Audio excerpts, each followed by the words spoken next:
ஆண்டவராகிய இயேசுவின் நாமத்தினால மறுபடியுமாய் உங்களை வாழ்த்துகிறேன்.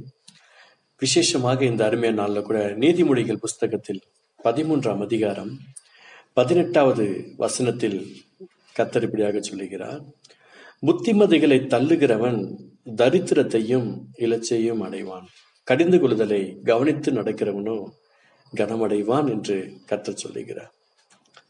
இந்த அருமை நாளில் ஒரு விசை இந்த வார்த்தைக்காக முழங்கல் படியிட்டு ஆண்டவருடைய நாமத்தை மகிமைப்படுத்துவோம். முழங்கல் படியிட்டு, புத்திமதிகளை தள்ளுகிறவன் தரித்திரத்தையும் லட்சியம் அடைவான், கடிந்து கொள்ளுதலை கவனித்து நடக்கிறவனோ கனமடைவான் என்ற இந்த அருமையான வார்த்தைக்காய் ஸ்தோத்திரம். ஆண்டவர் எங்களோடு கூட நீங்க பேசுவீராக நாங்கள் கேட்கிறோம். இயேசு நல்ல பிதாவே, ஆமென். கர்த்தருடைய நாமம் மகிமைப்படுவதாக. இன்னைக்கு எல்லாருக்கும் பிடிக்காத ஒரு வார்த்தை என்னன்னா, அட்வைஸ் பண்றது தான் யாருக்குமே பிடிக்காது. ஆனா எல்லாத்துக்கும் பிடிச்சது என்னன்னு பாத்தீங்க அப்படின்னா, நம்ம மற்றவங்களுக்கு எப்படி வேணா இன்ஸ்ட்ரக்ஷன் கொடுக்கலாம். இந்த இடத்துல அழகா சொல்லுது, poverty and disgrace come to him who ignores instruction, but whoever heeds reproof is honored அப்படின்னு சொல்லப்பட்டிருக்கு. இன்னைக்கு இந்த நாள்ல ஆண்டவருடைய நாமத்தை மகிமைப்படுத்தக்கதாய் புத்திமதிகளை தள்ளுகிறவன் தரித்திரம் அடைவான்னு சொல்லப்பட்டிருக்கிறது. தரித்திரம், இன்னைக்கு தரித்திரம் எங்கே உருவாகிறது அப்படின்னு சொல்லி பாத்தீங்க அப்படின்னு சொன்னா, படித்தவர்களா இருக்கட்டும், படிக்காதவர்களா இருக்கட்டும், ஏழைகளா இருக்கட்டும், பணக்காரர்களா இருக்கட்டும், ஒவ்வொருத்தருக்குள்ளேயும் ஒரு விதமான தரித்திரம் ஒளிந்து கொண்டிருக்கும். அந்த தரித்திரத்துக்கு வேதத்துல பலவிதமான காரியங்களை கர்த்தருடைய வார்த்தையின் பிரகாரமாய் சொல்லப்பட்டிருக்கிறது. அது என்ன சொல்றாரு அப்படின்னு சொன்னீங்கன்னா, நீதிமொழி புஸ்தகம் 6ஆம் அதிகாரத்துல, சோம்பேறியே நீ எருமிடத்தில் போய் அதன் வழிகளை பார்த்து ஞானத்தை கற்றுக்கொள். அதற்கு பிரபுவும் தலைவனும் அதிகாரம் இல்லாதிருந்தும் கோடை காலத்தில் தனக்கு ஆகாரத்தை சம்பாதித்து அறுப்பு காலத்தில் தனக்கு தானியத்தை சேர்த்து வைக்கும். சோம்பேறியே நீ எவ்வளவு நேரம் படுத்திருப்பாய், எப்பொழுது உன் தூக்கத்தை விட்டு எழுந்திருப்பாய். இன்னும் கொஞ்சம் தூங்கட்டும், இன்னும் கொஞ்சம் உறங்கட்டும், இன்னும் கொஞ்சம் கை முடக்கி கொண்டு நித்திரை செய்யட்டும் என்பாயோ. உன் தரித்திரம் வழி போக்கனை போலவும் உன் வறுமை ஆயுத மனிதனை போலவும் வரும் என்று சொல்லப்பட்டிருக்கிறது. வழிபோக்கன் இந்த கொரோனாவுடைய பாதிப்பு நிமித்தமாக இன்னைக்கு இந்தியா தேசமே ஒரு பாதிப்புக்குள்ளா இருக்கிறது.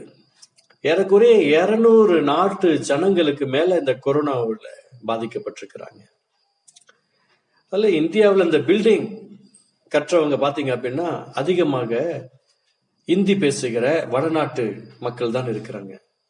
ஏன் அவங்க மாத்திரம் அதுல இருக்கிறாங்க அப்படின்னு சொல்லி பார்க்கும்போது, பில்டிங் கன்ஸ்ட்ரக்ஷன் நடக்கும்போது ஹைட்ல வேலை செய்யறதுக்கு அவங்க தான் தைரியமா செய்வாங்க அதிகமா. அதே போல ஏன் அவங்க எதிர்பார்க்கறாங்க அப்படின்னா, கம்மி சம்பளத்துக்கு அவங்க அந்த வேலையை செய்யறாங்க. அதனால்தான் இன்னைக்கு மற்ற ஸ்டேட்காரங்க எல்லாம் அவங்கள வெளியில விடுறதுக்கு முடியாம தடுமாற்றிருந்தாங்க. இப்போ எல்லா ஸ்டேட்லயும் பிரச்சனைகள் தான். பில்டிங் கான்ட்ராக்ட் எடுத்தவங்களுக்கு பிரச்சனை தான். எல்லா லைன்லயுமே அந்த நார்த் பீப்புள்ஸ் தான் அதிகமா பிரயாசப்பட்டிருக்காங்க. கம்மி சம்பளம், அதிக நேர உழைப்பு, அதனால அவங்க என்ன பண்ணிட்டாங்க, இந்த இதுல பண்ணிட்டாங்க. ஆனா இன்னைக்கு அவங்க தன்னுடைய சொந்த ஊருக்கு போகணும் என்பதற்காக 500 கிலோமீட்டர், 1000 கிலோமீட்டர், 1500 கிலோமீட்டர், 1800 கிலோமீட்டர் எல்லாம் நடந்து போயிருக்கிறாங்க. அப்படி போகும்போது சாப்பாட்டுக்கு வழி இல்லாத சூழல். அவர்கள் தரித்திரர்கள் அல்ல, ஆனால் ஏழைகளை வழக்கில தோற்கடிக்கிறவனுக்கு ஐயோ என்று வேதம் சொல்லுகிறது. இது ஆட்சியாளர்களுக்கும் தகும். அது சென்ட்ரல் கவர்மெண்டா இருக்கட்டும், ஒவ்வொரு மாநிலத்தில் இருக்கிற ஸ்டேட் கவர்மெண்டா இருக்கட்டும், கண்டிப்பாக ஏழைகளை வழக்கிலே தோற்கிறவனுக்கு ஐயோ என்று ஏசாயா தீர்க்கதரிசி புஸ்தகம் 10ஆம் அதிகாரத்தில் ஆண்டவர் தெளிவாக பேசியிருக்கிறார். அப்போ இன்னைக்கு தரித்திரம் வழிபோக்கனை போலவும் இருக்கும் என்று சொல்லுகிறது. எதனால? அந்த புத்திமதிகளை வெறுக்கிறவர்கள் என்று சொல்லப்படுகிறது. புத்திமதிகளை வேண்டாம் அப்படின்னு சொல்லி யார் சொல்றாங்களோ, நீங்க புத்தி சொன்னதெல்லாம் போதும், ஒன்றும் தேவையில்லை அப்படின்றாங்கன்னா அவங்க தரித்திரர் ஆவார்கள். புத்திமதியை வேணாம் என்று சொல்லுகிறவர்கள், தள்ளி விடுகிறவர்கள் தரித்திரம் அவர்கள். அந்த தரித்திரம் என்ற ஒரு வார்த்தைக்கு தான் நம்ம பார்த்து கொண்டிருக்கிறோம். தூங்குகிறவர்கள் தரித்திரம் அடைவார்கள். மத்திய எழுதின சுவிசேஷ புத்தகம் 25ஆம் அதிகாரத்துல, இதோ மணவாளன் வருகிறார் என்ற ஒரு சத்தம் கேட்கிறது. சத்தம் கேட்டவுடனே 10 கன்னிகைகளும் எழுந்திருக்கிறார்கள். புத்தி உள்ளவர்கள் 5 பேர், புத்தி இல்லாதவர்கள் 5 பேர். புத்தி உள்ளவர்களோ எண்ணெயை கூட கொண்டு போனார்கள், புத்தி இல்லாதவர்களோ எண்ணெயை கூட கொண்டு போகவில்லை. இருக்கிறவங்கள்ட்ட போய் கேட்கறாங்க, இல்ல அப்படின்ட்டாங்க. எங்கள்கிட்ட நீ யார்கிட்ட கேட்டுக்கோ அப்படின்ட்டாங்க. கொஞ்சம் யோசிச்சு பாருங்களேன். அப்போ இன்னைக்கு கர்த்தருடைய நாமத்தை மகிமைப்படுத்தக்கதை புத்தி இல்லாதவர்கள் புத்தி உள்ளவர்களோட படுத்திருந்தாலும் அவர்களால் அந்த நன்மையான ஆசீர்வாதத்தை சுரந்து கொள்ள முடியாது. அவர்கள் மனம் திரும்ப வேண்டும். தூக்கம் சோம்பேறித்தனத்தை உண்டாகிடும். சிலருக்கு 8 மணி நேரம் தூங்கணும்னு நினைப்பாங்க, சிலருக்கு 10 மணி நேரம் 12 மணி நேரம் தூங்கணும்னு நினைப்பாங்க. சிலருக்கு காலையில 6 மணி 7 மணி 8 மணி 9 மணி 10 மணி கூட தூங்குறவங்க இருக்காங்க. சிலர் 12 மணி வரைக்கும் தூங்குறவங்க இருக்கிறாங்க. எப்படிதான் தூக்கம் வருதுன்னு தெரியல. அதெல்லாம் ரொம்ப கஷ்டம். அவங்கெல்லாம் எப்படி அந்த அளவுக்கு தூங்குறாங்கன்னு தெரியல. நைட்டு 11 மணிக்கு படுத்தாலும் 12 மணிக்கு படுத்தாலும் சிலருக்கு அந்த டைமிங் அவ்வளவுதான். அது 3 மணி நேரமா 3.5 மணி நேரமா 4 மணி நேரமா அவ்வளவுதான் தூக்கம். அதோட முடிஞ்சு போயிடுது. ஆண்டவருடைய நாமத்திற்காக காத்திருக்க அவருடைய சமூகத்துல இருக்கிற வரைக்கும் ஆண்டவருடைய நாம மகிமைப்படுத்த கர்த்தர் ஆசீர்வதிப்பார். அருமையான ஆபிராமை ஆபிரகாமா மாற்றுவதற்கு பல ஆண்டுகளமானது. ஆபிரகாமாக மாற்றுவதற்கு பல ஆண்டுகளமானது. நம்மை கர்த்தர் தெரிந்து கொள்ளும் போது அவர் என்னிடத்தில் என்ன மகிமை எதிர்பார்க்கிறாரோ, என்ன தாளந்து எதிர்பார்க்கிறாரோ, என்ன டெடிகேட் பண்ணுகிற காரியங்கள் எதிர்பார்க்கிறாரோ, அதை அவர் எனக்கு டெஸ்டிங் பண்ணி முடிஞ்சுகிற வரைக்கும் என்ன நடக்கும்? அடுத்த பிளெஸிங் என்னதான் நான் கதறினாலும் கண்ணீர் வடித்தாலும் பிரயாசப்பட்டாலும் அந்த டெஸ்ட் எல்லாம் முடிஞ்சதுக்கு அப்புறம் தான் அடுத்த அந்த பிளெஸிங்க்கு நேரம் கர்த்தர் நடத்த முடியும். அப்ப நீங்க பாருங்களேன், சோம்பேறியே நீ எரிமத்தில் போய் அதன் வழிகளை பார்த்து ஞானத்தை கற்றுக்கொள். தூங்காதீங்க. ரொம்ப தூங்கிட்டு உட்காந்துருங்க. காலையில சூரியன் இந்த பூமியை பார்த்து பூமியில் விளைந்திருக்கிற அந்த மரம் செடி கொடிகளுக்கு காலையில் அது விட்டமின் கொடுப்பதற்கு முன்பதாக சூரியனை படைத்த தெய்வத்தை நாம் பார்ப்பதற்கு அலாட்டா எழுந்திருக்க வேண்டும். அதுதான் ஒரு ஆசீர்வாதம், அதுதான் பலன். ஒருவேளை இன்னைக்கு நான் ரொம்ப 1 வருஷமா நான் காலையில சீக்கிரமா எடுத்து ஜெபம் பண்றேன், 2 வருஷமா ஜெபம் பண்றேன், எத்தனை வருஷம் ஜெபம் பண்ணாலும் சரி, ஒரு நாள் ஆண்டவருடைய நாமத்தை மகிமைப்படுத்தக்கதாய் கரையில நீந்த முடியாது, கணுக்கால்ல நீந்த முடியாது, முழங்கால்ல நீந்த முடியாது. அவர்களுடைய இடுப்புல அளவுக்கு தண்ணீர் வந்துருச்சுன்னா அவங்க நடக்கும்னு நினைச்சால முடியாது. ஆட்டோமேட்டிக்காக நீந்த ஆரம்பிப்பார்கள். அல்லேலூயா. அதே போல இன்னைக்கு அதனால அந்த லெவலை அடைவதற்கு டெய்லியும் பிரயாசப்பட்டுக்கிட்டே இருங்க. தூக்கம் வேண்டாம். ஒரு மனுஷனுக்கு எவ்வளவு தூக்கமோ அதுதான் போதும், அதுக்கு மிஞ்சின தூக்கம் வேண்டாம். சொல்றாரு, சோம்பேறினை எவ்வளவு நேரம் படுத்திருப்பாய், எப்பொழுது உன் தூக்கத்தை விட்டு எழுந்திருப்பாய்.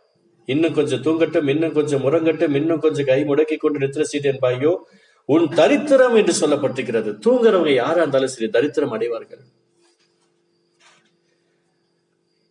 அவர்கள் என்ன பிரயாசப்பட்டாலும் தரித்திரம் அடைவார்கள். தயவு செய்து இந்த வார்த்தையை கேட்டுக்கொண்டிருக்கிற அன்பு பிள்ளைகளே, எக்காரணத்தை கொண்டும் தூக்கத்துக்கு இடத்தை கொடுத்துடாதீங்க. அப்போஸ்தலர்கள் ஆண்டவர் ஜெபித்துக் கொண்டிருக்கும் போது ரட்சகர் அழகா சொல்லுகிறார், அப்பா தூங்காதீங்க, சோதனைக்கு உட்படாதபடிக்கு 1 மணி நேரமா விழுந்து ஜெபம் பண்ணுங்கன்னு சொல்லிட்டு கல்லறை தூரம் அப்புறம் போய் தனியா ஜெபம் பண்ணிக்கிட்டு இருக்கிறார். மறுபடியும் வந்து பாக்குறார், துக்கத்தினால் தூக்கம், துக்கத்தினால் தூக்கம். மறுபடியும் வந்து பார்க்கிறார், துக்கத்தினால் தூக்கம். கொஞ்சம் யோசிச்சு பாருங்களேன். சோதனை வந்துருச்சு. அப்போஸ்தலர்களுக்கு என்ன பண்ணாங்க? சோதனை வந்துருச்சு, கஷ்டமான காலம். இன்னைக்கே மனிதர்களுக்கு சோதனை வருகிறது. ஆண்டவர் சொல்லுகிறார், ஜெபியுங்கள், விழித்திருந்து ஜெபியுங்கள், விழித்திருந்து ஜெபியுங்கள். இன்னைக்கு தரித்திரம், தூக்கத்தை விரும்புகிறவர்களுக்கு தரித்திரம் உண்டாகும் என்று வேதம் சொல்லுகிறது. அதான் சொல்ற, உன் தரித்திரம் வழிபோக்கனை போலவும் உன் வறுமை ஆயுதமதனை போலவும் வருமா.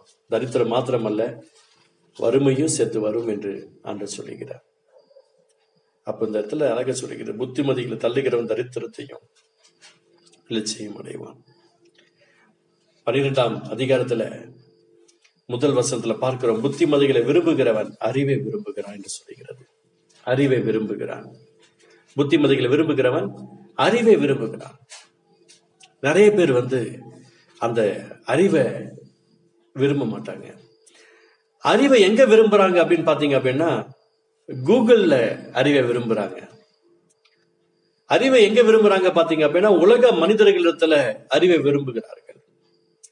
ஆனா வேதம் சொல்லுகிறது, அறிவு என்ற ஒரு வார்த்தை அழகாய் சொல்லுகிறாரு. நீதிமொழிகள் 2ஆம் அதிகாரத்துல முதல் வசனத்துல பார்க்கிறோம், என் மகனே, நீ உன் செவியை ஞானத்திற்கு சாய்த்து உன் இருதயத்தை புத்திக்கு அமைய பண்ணும் பொருட்டு. ஆமாங்க, இருதயம் எப்படி இருக்கோ அதை பொறுத்துதான் அவங்க புத்தி இருக்கு. புத்தி எப்படி இருக்கோ அதை பொறுத்து அவங்க இருதயம் இருக்கு. சிலர் புத்தி இல்லாம இருப்பார்கள், சிலர் புத்தி இல்லாம இஷ்டம் போல இருப்பார்கள். அப்படின்னு நல்லா தெரிஞ்சுக்கணும். அவங்க இருதயத்துல வேத வசனம் இல்ல, அவங்க இருதயத்துல ஆண்டவருக்கு இடம் கொடுக்கல, பைபிள் வார்த்தைக்கு முதலிடத்தை கொடுக்கல. அழகா சொல்லிக்கிற 3ஆம் அதிகாரம் முதல் வசனத்துல, என் மகனை என் போதகத்தை மறவாதே, உன் இருதயம் என் கட்டளைகளை காக்க கடவுது, அவைகள் உனக்கு நீடித்த நாட்களையும் தீர்க்காயுசையும் சமாதானத்தை பெருக பண்ணுமா. சமாதானத்தை தருவார் என்று சொல்லல, தீர்க்காயுசை தருவார் சொல்ல, நீடித்த நாட்கள் தருவார் சொல்ல, பெருக பண்ணுவார், பெருக பண்ணுவார். அப்ப இந்த இருதயமாக பலகையில என்ன பண்ணணுமா, அதை சொல்ல, கிருபையும் சத்தியம் உன்னை விட்டு விலகாதிருப்பதாக நீ அவைகளை உன் கழுத்திலே பூண்டு அவைகளை உன் இருதயமாக பலகையில எழுதிக்கொள் அப்படின்னு சொல்றார். எழுதிக்கொள். அப்ப அந்த புத்தி, ஒருத்தவங்களுக்கு பார்த்து புத்தி இல்லை அப்படின்னு சொல்லும் போது அது என்ன நடக்குது அப்படின்னு சொன்னீங்கன்னா, வேத வசனம் அவங்களுக்குள்ள இல்லாமல் இருக்கிறது. இருதயம் எந்த அளவுக்கு ஸ்ட்ராங்கா இருக்குதோ, அல்லது புத்தி எந்த அளவுக்கு ஸ்ட்ராங்கா இருக்குன்னு பாத்தீங்க அப்படின்னா, ஒன்னு இருதயத்தை பார்த்தா தெரியல, புத்தியை பார்த்தா தெரியும் அவங்க எப்படி இருக்கிறாங்கன்னு சொல்லி. அர்த்தம் சொல்றாரு 2ஆம் அதிகாரம் 2வது வசனத்துல, நீ என் வார்த்தைகளை ஏற்றுக்கொண்டு என் கட்டளைகளை உன்னிடத்தில் பத்திரப்படுத்தி. அதுதான் இந்த 3ஆம் அதிகாரத்துல 1-2 பார்க்கிறோம். ஞானத்தை வா என்று கூப்பிட்டு புத்தியை சத்தமிட்டு அழைத்து. ஞானத்தை வா என்று கூப்பிட்டு புத்தியை சத்தமிட்டு அழைத்து. இன்னைக்கு புத்தியை சத்தமிட்டு அழைக்க முடியல. ஆனா அந்த புத்தி பண்டிகையின் பிரதான நாளிலே சத்தமிட்டு அழைக்கிறது. ஒருவன் தாகமாய்ந்தால் இடத்தில் வர கடவன். அந்த புத்தி, அது நம்ம பார்க்க போகிறோம். ஞானத்தை வா என்று கூப்பிட்டு புத்தியை சத்தமிட்டு அழைத்து, அதை வெள்ளிய போல் நாடி புதையல்களை தேடுகிறது போல தேடுவாயாக. புத்திய, இயேசுவ புதையலை தேடுவது போல நம்ம தேடணுமா? இயேசு எப்படி தேடணும்னு சொல்றாங்க? புதையலை எப்படி தேடுறாங்க அப்படின்னு சொல்லி தேடுவது போல நம்ம தேடணும். அந்த புதையல் சாதாரண விஷயம் கிடையாது. 1800வது ஆண்டுகள்ல இந்திய தேசத்துல அரசர்கள் அதிகமாய் வாழ்ந்த காலம். இந்தியா பல சிற்றரசு ஒரு நாடா இருந்தது. அப்போ ஒரு நாட்டுல இருந்து ஒரு நாட்டுல அபகரிச்சுட்டு வருகிற அந்த சொத்துக்களை எல்லாம் ஏதாவது ஒரு இடத்த சூஸ் பண்ணி அந்த இடத்துல அந்த புதையல உள்ள தூக்கி வச்சிருவாங்க, ஒரு மார்க் வச்சிருவாங்க. அந்த இடத்துல சில விஷமுள்ள பாம்புகள் வளருவதற்கு என்னென்ன இருக்குதோ அந்த கொடிய பாம்புகள் இல்ல கொடிய மிருகங்களை எதாவது தந்துட்டு விட்டுருவாங்க. இன்னைக்கு நிறைய இடத்துல அந்த மாதிரி சம்பவங்கள் இருக்கு. அதை தேடிதான் வாணிபத்திற்காக இந்தியாவுக்கு இங்கிலாந்து தேசத்திலிருந்து வந்தார்கள். கொஞ்சம் யோசிச்சு பாருங்களேன். புதையல்களை தேடுவது போல, புதையல்களை தேடுவது போல என்னமோ கிறிஸ்துவ 1800வது வருஷத்துக்கு அப்புறம் தான் வாணிபத்திற்காக வந்தவர்கள், எக்கனாமிக்கலுக்காக வந்தவர்கள் இங்க கிறிஸ்துவ அறிவித்திருக்கிறார்கள் சொல்லிட்டு இருக்கிறாங்க. உலகத்தையே கர்த்தர் படைத்தார், இந்தியாவையும் கர்த்தர் படைத்தார். 1900 கிபி 36வது வருஷத்திலேயே அருமையான சகோதரர் தோமா நம்ம கொல்லத்துக்கு கேரளாவுக்கு என்ட்ரி ஆயிட்டார். அப்ப கொஞ்சம் யோசிச்சு பாருங்களேன், ஆண்டவருடைய நாமத்தை மகிமைப்படுத்தக்கதா இந்த அருமையான ஆசீர்வாதங்கள் சொல்லப்படுகிறது. ஞானத்தை வா என்று கூப்பிட்டு புத்தியை சத்தமிட்டு அழைத்து அதை வெள்ளியை போல் நாடி புதையல்களை தேடுகிறது போல் தேடுவாயாகில் அப்பொழுது கர்த்தருக்கு பயப்படுதல் இன்னதென்று நீ உணர்ந்து தேவனை அறியும் அறிவை கண்டடைவாய். அல்லேலூயா. ஞானமா இருந்தா அப்படின்னா கர்த்தருக்கு பயப்படுதல், புத்தியா இருந்தா தேவனை அறியும் அறிவை கண்டடைவாய்னு சொல்லப்பட்டிருக்கிறது. புத்தியா இருந்தா இன்னதென்று நீ ஒரு தேவனை அறியும் அறிவை கண்டடைவாய் என்று சொல்லப்படுகிறது. தேவனை அறியும் அறிவு, அதான் முக்கியமான ஒரு விஷயம். அந்த தேவனை அறியும் அறிவு சாதாரண விஷயம் கிடையாது. இன்னைக்கு நிறைய பேர் என்ன பண்றாங்க, அந்த அறிவை மிஸ் பண்ணிட்டே இருக்கிறாங்க.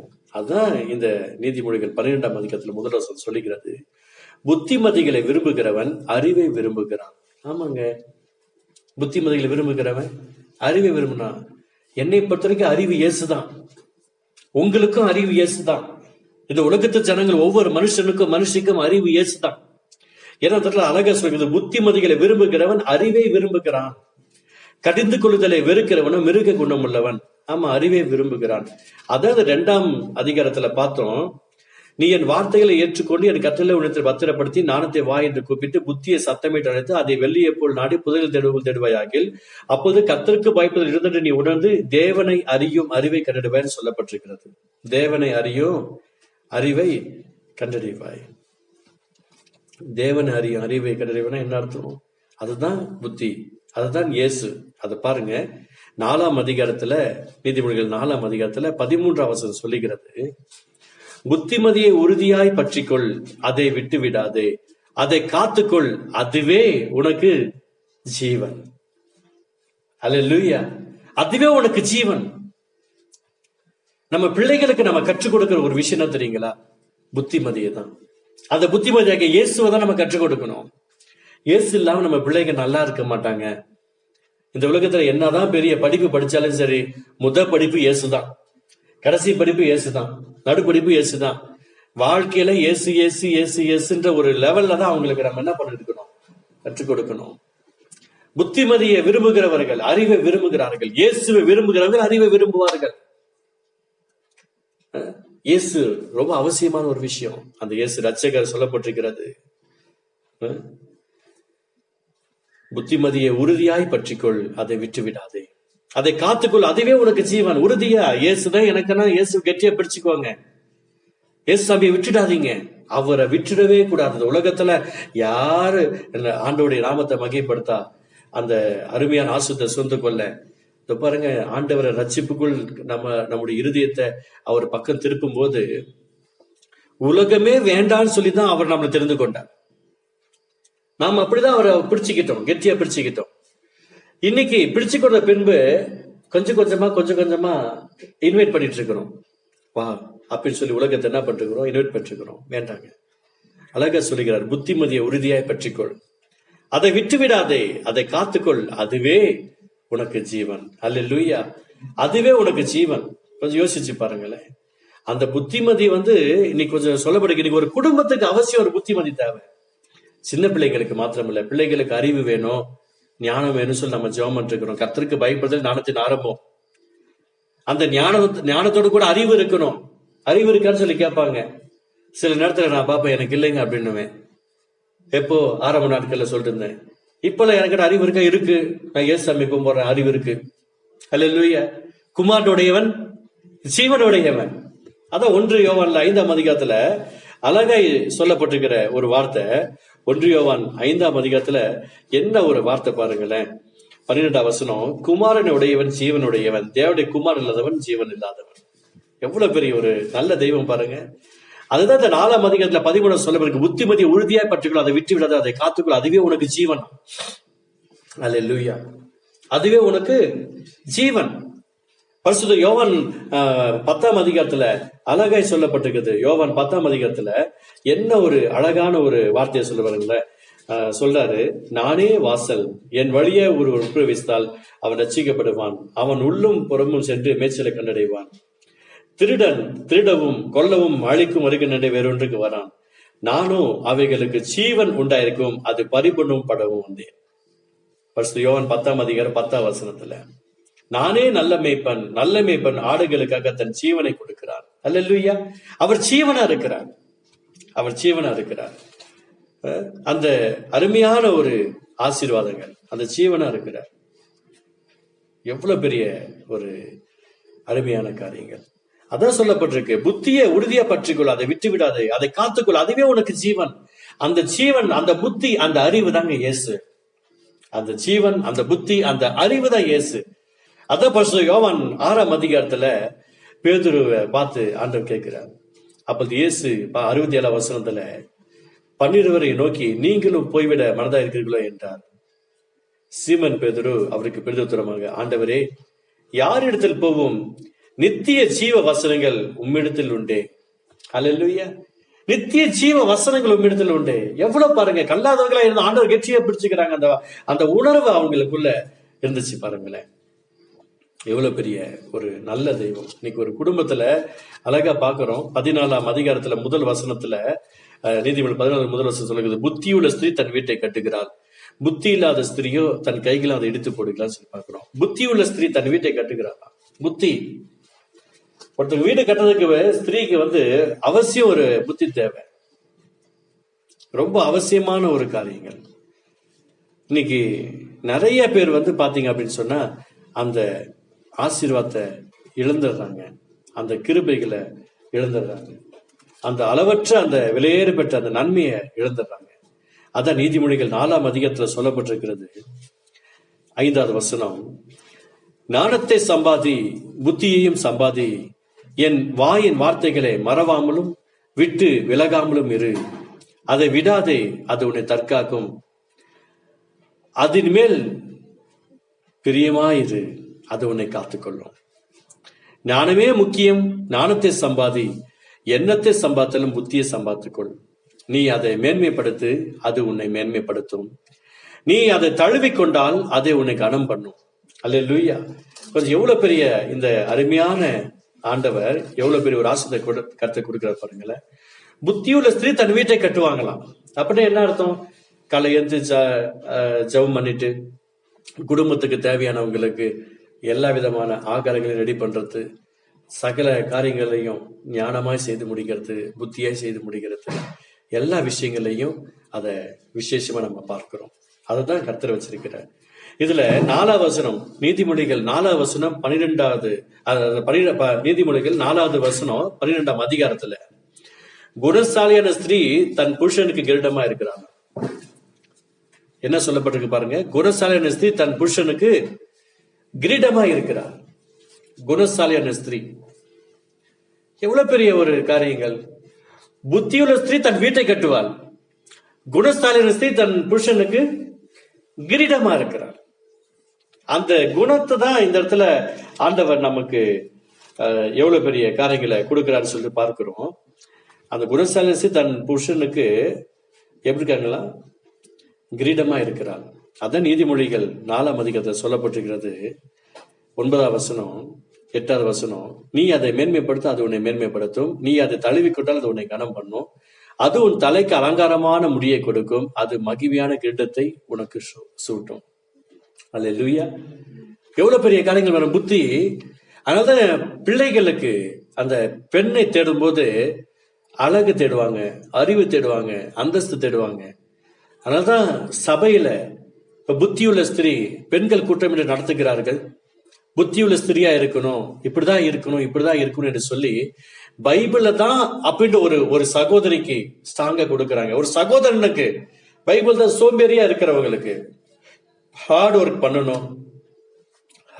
பண்ணணும். அதுதான் இன்னைக்கு கர்த்தர் கொடுக்கிற ஒரு காரியங்கள். இன்னைக்கு நல்லா கெட்டியா பிடிச்சுக்கோங்களேன். அப்போ இன்னைக்கு இந்த அருமையான ஆண்டவர் நம்முடைய வாழ்க்கையில மிகப்பெரிய ஒரு அழகான ஒரு ஆசீர்வாதத்தை அவர் நமக்கு கொடுத்து வச்சிருக்கிறார். மிகப்பெரிய விலையேற பெற்ற கிருபையை அவர் நமக்கு கொடுத்திருக்கிறார். அந்த கிருபையை விட்டுடாதீங்க, அந்த புத்தியை விட்டுடாதீங்க. இன்னைக்கு அந்த புத்தியை இன்னைக்கு எத்தனையோ பேர் வீணான காரியங்களை பின்பற்றி ஆசீர்வாதங்களை எழுந்துட்டே இருக்கிறாங்க. புத்திமதிகளை தள்ளுகிறவன் தரித்திரரையும் இலட்சியம் அடைவான், கடிந்து கொள்ளுதலை கவனித்து நடக்கிறவனும் கனமடைவான். சில ஆண்டுகளுக்கு முன்பாக ஒரு இடத்துக்கு நான் ஊழியத்துக்கு போயிருந்தேன். இரவில் நான் ஜெபித்துக் கொண்டிருக்கும் போது ஆண்டுடைய நாமத்தை மகிமைப்படுத்தக்கதா என்னோட கூட கர்த்தர் பேசிக் கொண்டிருந்தார். அந்த குடும்பத்துல நடக்க போற சம்பவங்களை குறித்து ஆண்டவர் எனக்கு சொன்னார். ஒரு குறிப்பிட்ட அந்த குடும்பத்தில் இருந்த ஒரு நபரை மாத்திரம் சொல்லி அந்த அம்மா சொன்னாங்க, இவ ஒருத்தி தான் அந்த இடத்துல நல்ல ஒரு வெல்த்தியமா இருக்கிறாங்க, இவங்க தான் என் குடும்பத்துல நல்லா பாத்துக்குவாங்கன்னு கர்த்தர் சொல்ல சொன்னார். இல்ல, இந்த குடும்பத்துல ரொம்ப ஒஸ்டா மாறுறவங்க இவங்க தான் இருக்க போறாங்க. இல்ல இவங்க நல்லா சம்பாதிக்கிறாங்க, இவங்க ஹஸ்பண்ட் நிறைய சம்பாதிக்கிறாங்க. கர்த்தர் சொல்றாரு. இது நடந்தது 5ஆம் தேதி 6ஆம் தேதி, அந்த 5ஆம் தேதி இரவுல. 28ஆம் தேதி அந்த சகோதரருடைய கணவன் மரித்து போய்விட்டார். ஜஸ்ட் அவருக்கு என்ன ஒரு 28 வயசு இருக்கும், அவ்வளவுதான். 28, 29 வயசு இருக்கும். அந்த குறிப்பிட்ட அந்த டைமிங்குள்ள அவரு மரித்து போய்விட்டார். கர்த்தர் பேசுகிறார். இன்னொரு இடத்துல ஆண்டவருடைய நாமத்தை மகிமைப்படுத்துகிறதாய் சிலருக்கு வார்த்தையை நாங்க கொடுக்கிறோம், உதாசீனப்படுத்திடுறாங்க. சில நபர்கள்ட்ட வார்த்தையை கொடுக்கும் போது உதாசீனப்படுத்துறாங்க, புத்திமதிகளை தூக்கி போட்டுறாங்க. ஒருத்தரை பார்த்து சொல்றேன், ஹஸ்பண்ட் ஒய்ஃபை பார்த்து, மனம் திரும்புங்க, ஆண்டோட அன்பை கெட்டியா பிடிச்சுக்கோங்க. கூப்பிட்டு சொல்றேன், உன் ஹஸ்பண்ட் சீக்கிரம் மறிச்சு போகிறத நான் பாக்குறேமா, ஜெபம் பண்ணிக்கலாம், மனம் திரும்புங்க என்று கர்த்தர் சொல்லிக்கிறார். அவங்க என்ன சொல்றாங்க, ஜெபம் பண்ணிக்கலாம். உன்னை ஜெபம் பண்ணணும்னு கர்த்தர் சொல்லலையே, ஜெபம் பண்ணணும்னு கர்த்தர் சொல்லல, மனம் திரும்பதான் கர்த்தர் சொல்லிக்கிறார். யோவான் சானனும் சரி, ஆண்டவர் இயேசு கிறிஸ்துவும் சரி, தன்னுடைய ஊழியத்தின் ஆரம்ப நாட்கள்ல டர்ன் யுவர் சின், பாவத்திலிருந்து மனம் திரும்பதான் சொல்றார். ஜெபம் பண்ணு, பாட்டு பாடு, ஆராதனை செய், வேதத்தை வாசி என்று கர்த்தர் சொல்லவில்லை. மனம் திரும்பு, ஜெபம் பண்ணிக்கலான்ட்டாங்க. சில வீணான ஆலோசனைகளை கேட்டுக்கொண்டார்கள். அந்த சகோதரர் மரித்து போனார். அவரை கர்த்தர் சொல்லும் போது 8 பேர் சேர்ந்து அவர் அடுத்து கொலை செய்யப்படுவார் என்று. அதே போல ரிசல்ட் வருது. அந்த சகோதரனை 8 பேர் இணைந்து அந்த சகோதரனை அடிச்சு கொண்டிருக்காங்க. கொஞ்சம் யோசிச்சு பாருங்களேன். கர்த்தருடைய நாம மகிமைக்காக சொல்ல விரும்புறேன். இன்னைக்கு சிலருக்கு ஆலோசனை கொடுக்கும் போது உதாசீனப்படுத்துறாங்க. அந்த ஆலோசனைகளை இவங்க என்ன சொல்றது நமக்கு தெரியாதா? இன்னைக்கு நிறைய பேர் இதுதாங்க ஃபாலோ பண்ணிருக்காங்க. நிறைய பேருடைய வாழ்க்கை இதில் தான் ஓடிக்கிட்டே இருக்கு. எனக்கு தெரியும், நான் ஜெபம் பண்றவன், நான் வேதத்தை வாசிக்கிறவங்க, நான் என்னதான் வேதத்தை வாசிச்சாலும் சரி, எவ்வளவு நேரம் தான் ஜெபம் பண்ணாலும் சரி, ஜெபமே என் வாழ்க்கையா உட்காந்துருந்தாலும் சரி, எனக்கும் புத்திமதியை சொல்லுகிற அந்த புத்திய நான் உதாசனப்படுத்தினா தரித்திரனா தான் நான் ஆவேன். அந்த புத்தி எனக்கு எதுக்கு சொல்றாங்க? நான் அழிந்து போவதற்காக சொல்லவில்லை, அழிந்து போகக்கூடாது என்பதற்காக தான் சொல்லுகிறார்கள். அப்ப இன்னைக்கு நிறைய பேர் அதை அவாய்ட் பண்ணிக்கிறாங்க. 3 தினங்களுக்கு முன்பதாக இதே இடத்துல ஜெபம் பண்ணி கொண்டிருக்கும் போது கர்த்தர் என்னோட கூட பேசினார். ஜெபம் பண்ணி முடித்த பின்பு நான் உள்ளே கடந்து சென்று அருமையான அந்த சகோதரிக்கு கால் பண்ணி சொல்றேன், எங்கம்மா உங்க மாமான்னு? இன்னும் வரல, அவர் வர வரைக்கும் கொஞ்சம் ஜெபம் பண்ணிக்கோங்க, மழை பெய்யுது, தண்ணியெல்லாம் அதிகமா இருக்கு, அதுக்கு தான் நான் சொல்றேன் அப்படின்னு. சரிங்க பாஸ்டர் நான் சொல்லி வச்சிட்டேன். ஏன்னா அவரு குறிப்பிட்ட இடத்தை நான் பார்க்கிறேன், அந்த சென்ட் ஜான்ஸ்ல லெப்ட்ல அவர் அந்த இடத்துல அவர் வண்டியில இருந்து கீழே விழுகிறத நான் பாக்குறேன். இங்க ஜெபம் பண்ணும்போது பாக்குறேன். முடிச்ச உடனே போயிட்டு நான் சொல்றேன். அவங்க ஜெபம் பண்ணிட்டு, அவர் வரதுக்கு லேட் ஆயிடுச்சு, ஜெபம் பண்ணிட்டு அவங்க படுத்திருக்காங்க. ஆனா என்ன நடந்திருக்கு அப்படின்னா, ஒருவேளை அவங்க ஜெபம் பண்ணாம இருந்திருந்தா பலத்த அடிபட்டு இருந்திருக்கும். ஜெபம் பண்ணாம இருந்தா பலத்த அடிபட்டு இருக்கும். அவர் அன்னைக்கு நைட்டு சொல்லல. நேற்று தினத்துல எனக்கு கால் பண்றார் மத்தியானமா, பாஸ்டர் இந்த மாதிரி நான் கீழே விழுந்துட்டேன், என்ன சொல்றீங்க அப்படின்னு. ஆமா இப்படி ஆயிடுச்சு. யோசிச்சு பாருங்களேன். கர்த்தர் பேசுனதுனால நான் கரெக்டா சொல்லிட்டு இருக்கிறேன். கர்த்தர் என்னோட கூட இடைப்பட்டு இருக்கிறா. உடனே அவங்க ஸ்ட்ராங்கா பிடிச்சுக்கிட்டாங்க ஆண்டவரை. பல ஆண்டுகளுக்கு முன்பதாக, ஏறக்குறைய 12 வருஷம் ஆயிருக்கும், அருமையான ஒரு சகோதரி ஜெபிக்க அந்த இடத்துல வந்துட்டு இருந்தாங்க. அந்த சகோதரிக்கு ஜெபம் பண்ண வாங்கன்னு சொன்னா, அவர் எனக்கு வேலை இருக்கு, நான் சண்டே நான் வேலைக்கு போறேன், டியூட்டிக்கு போறேன்னு அவர் போயிட்டார். அது பாட்டுல போயிட்டார். இல்ல பிரேயருக்கு வாங்க அப்படின்னு, இல்ல டியூட்டி இருக்கு நான் டியூட்டிக்கு போறேன், இல்ல நீங்க வந்துட்டு கூட போங்க, அவரு போயிட்டார். அந்த சகோதரியுடைய ஜெபத்து நிமித்தமா அன்னைக்கு அதே வார்த்தை தான் வந்தது.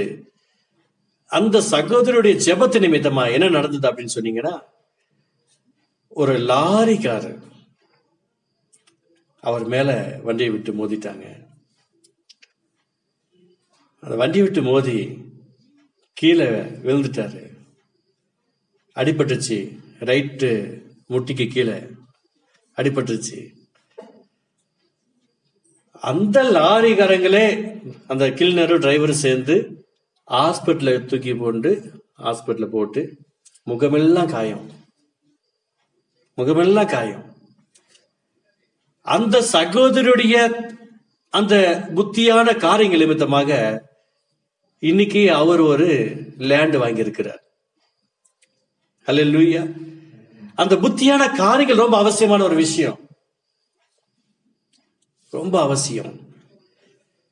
ஆரம்ப நாட்கள்ல இந்த இடத்துல ஒரு இடத்துல ஊழியத்தை நாங்க இங்க செய்து கொண்டிருக்கும் போது, ஒரு குறிப்பிட்ட ஒரு சகோதரிக்கு தொடர்ந்து வருவாங்க, அம்மா வாங்க பிரேயருக்கு வாங்கம்மா. அவங்க போன்ல அதிகமா பேசக்கூடியவர்கள். போன்ல பேசுனாங்கன்னா காதுல ஒண்ணு மாட்டிக்குவாங்க, பேசுவாங்க பேசுவாங்க பேசுவாங்க, பேசிக்கிட்டே இருப்பாங்க. நான் சொன்னேன், போன் ரொம்ப பேசாதீங்க, வேண்டாமான்னு. இல்ல எங்க அண்ணனுடைய வெட்டிங் டே இது என்கேஜ்மெண்ட் இருக்கு, அதுக்கு நான் கிளம்பி போறேன், பிரேயர் முடிச்சுட்டு போங்க அப்படின்னு. இல்ல நான் போய் தான் ஆகணும். இல்லம்மா கர்த்தர் சொல்றாரு பிரேயர் முடிச்சுட்டு போங்க, நான் போய் தான் ஆகணும், சாரி பிரதர். போயிட்டாங்க. அப்போ இங்க சந்தாபுரம்ல, அப்போ இந்த இடத்துல பெங்களூர்ல ரோடு கிடையாது, பிளைஓவர் கிடையாது, ரோடு மட்டும் தான் இருக்கும், பிளைஓவர் கிடையாது. எவ்வளவோ சொல்லி பார்த்தேன், வேண்டாமா ஏதோ ஆபத்து வர்றத பாக்குறேன், வேண்டாம், கேட்கல. இவங்க அப்போ பிளைஓவர்ல மெஷர்மெண்ட் எடுத்துட்டு இருக்க காலம் அது. அவங்க சகோதரனுக்காக வந்திருக்கு, அவங்க சகோதரனை கூட்டிட்டு ரோட கிராஸ் பண்ண போயிருக்காங்க. இந்த பொண்ணு முன்னாடி போயிடுச்சு. முன்னாடி போயிட்டு அடுத்தத்துல நின்று அப்படி போயிடுச்சு. போன்ல பேசிக்கிட்டே இருக்கு, பேசிக்கிட்டே இருக்கு. 5 நிமிஷம் ஆச்சு, 10 நிமிஷம் ஆச்சு. என்ன ஆயிடுச்சு அப்படின்னு சொன்னா, இந்த சகோதரி ஃப்ரண்ட்ல போயிட்டாங்க, ரோட கிராஸ் பண்ணிட்டாங்க. இந்த சகோதரன் வரும்போது வந்த ஒரு காருக்காரன் தூக்கிட்டான். அது ஒரு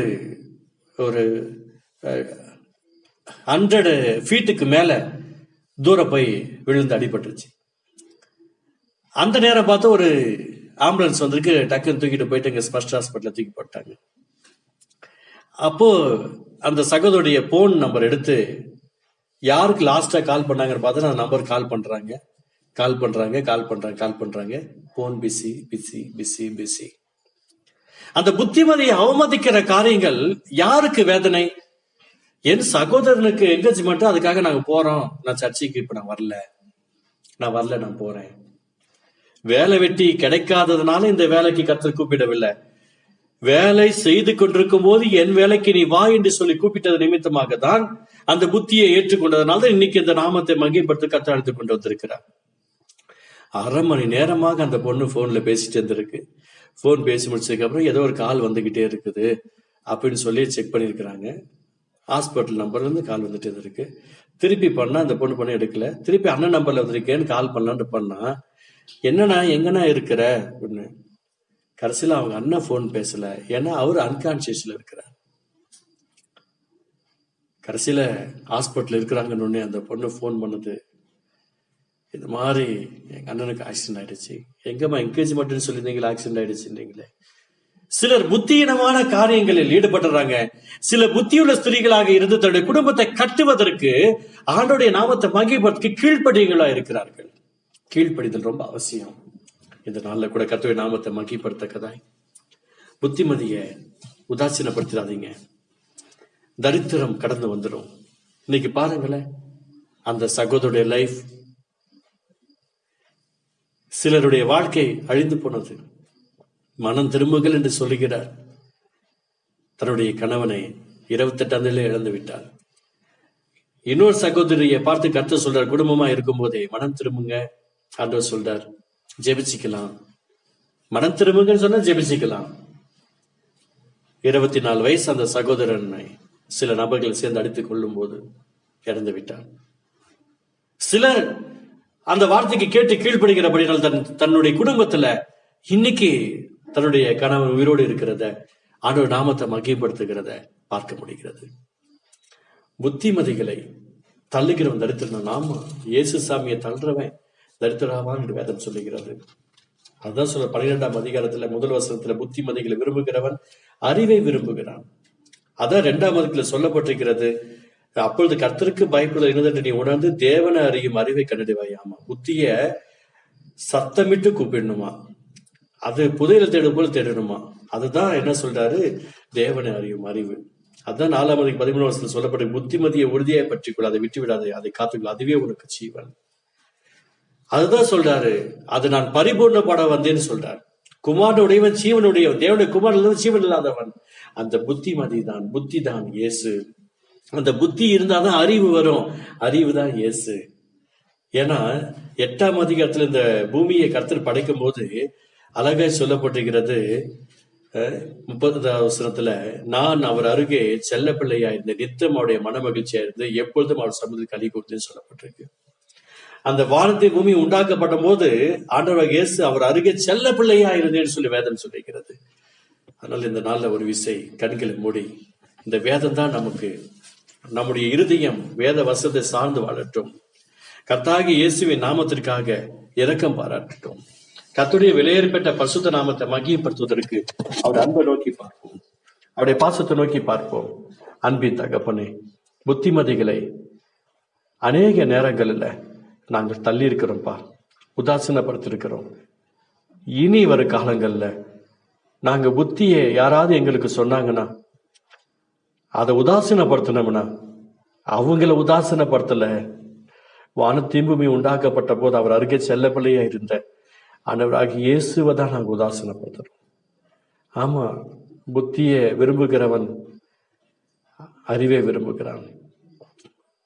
புத்தியை நேசிக்கிறவன் ஜீவனை பெறுகிறான்.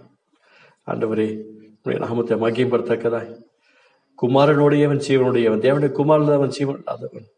ஆமா ஆண்டவர், இந்த அருமையை நாளில் கூட உடைய நாமத்தை மகிமைப்படுத்தக்கதாய் எங்களோட கூட இருந்து கர்த்தர் நன்மையான ஆசீர்வாதத்தை நீர் கொடுக்க நோக்கி நாங்கள் பிரார்த்திக்கிறோம். ஆண்டவரே, நீர் விலையேற பெற்ற உடைய நாமத்தை எங்களுடைய வாழ்க்கையில ஊற்றுங்கப்பான்னு சொல்லி நாங்கள் ஜெபிக்கிறோம். தேவ சமாதானம் எங்களோடு கூட கடந்து வர உண்மை நோக்கி பிரார்த்திக்கிறோம். கர்த்தர் எங்களுக்கு கிருபை செய்வீராக. ஆண்டவரே, நீர் எங்களுக்கு நன்மை செய்வீராக, நீர் அற்புதங்களை செய்வீராக, நீர் அதிசயங்களை செய்வீராக. அப்போ உங்களுடைய பரிசுத்த கரத்துல எங்களை ஒப்புக் கொடுக்கிறோம் ஆண்டவரே, உங்களுடைய திரு ரத்தத்துல ஒப்புக் கொடுக்கிறோம் ஆண்டவரே. அப்பா, அந்த புத்தி தான் உனக்கு ஜீவன் என்று சொல்லி அந்த நீதிமொழிகள் 4:13 நீங்க அழகா சொல்லியிருக்கிறீங்க. உங்களுடைய நாமத்தை மகிமைப்படுத்தக்கதாய் இனி வரும் காலங்கள்ல நாங்கள் இயேசுவை அவமதிக்க மாட்டோம். இயேசுதான் புத்தி, இயேசுதான் அறிவு, இயேசுதான் ஜீவன். இந்த நாள்ல நாங்கள் இந்த வார்த்தையின் பிரகாரமாய் எங்கள் ஆவி, ஆத்மா, சரீரம் உடைய அன்புக்குள் ஒப்பு கொடுத்து நடத்துவதற்கு எங்களை அர்ப்பணிக்கிறோம். கர்த்தர் எங்களுக்கு கிருபை செய்யும். தெய்வீக சமாதானம் எங்களோட கூட இருந்து நன்மை செய்யட்டும். உடைய பரிசுத்தத்தில் ஒப்பு கொடுக்கிறோம். நாங்கள் சிறுக நீங்க பெருகணும். இயேசுமல்ல பிதாவே, ஆமென். இந்த வார்த்தையின் பிரகாரமாய் கர்த்தரை நாம் மகிமைப்படுத்துகிற வேதத்தை கருத்தா வாசிங்க. இறுதியமாக பலகையில அதை எழுதி கொள்ளுங்க. அதுதான் புத்தி. இந்த வேத வசனம் தான் நமக்கு புத்தி. இருதயத்துல வேத வசனம் இல்லை அப்படின்னா புத்தி இல்லை. புத்தி இல்லைன்னா அறிவு இல்லை. அறிவு இல்லைன்னா ஜீவன் இல்லை. இது மூன்றுமே இயேசுதான். அந்த இயேசு இல்லைன்னா நம்ம வாழ்க்கையில ஜீரோ தாங்க. இன்னைக்கு சோம்பேறியா இருக்கிறவங்க அது தரித்திரம் அடைஞ்சிட்டு இருக்காங்க. இன்னைக்கு இயேசு சாமி இல்லாதவங்க தரித்திரங்க. ஆமா, அவர் உழைச்சார், இரவும் பகலமா நமக்காக ரத்தம் சிந்திருக்கிறார், பிரயாசப்பட்டார், நம்முடைய வாழ்க்கையை மாற்ற அர்ப்பணம் செய்கிறார். அவரை நோக்கி பாருங்கள், கர்த்தர் கிருபை செய்வார். கர்த்தர் உங்களை ஆசீர்வதிப்பாராக. ஆமென்.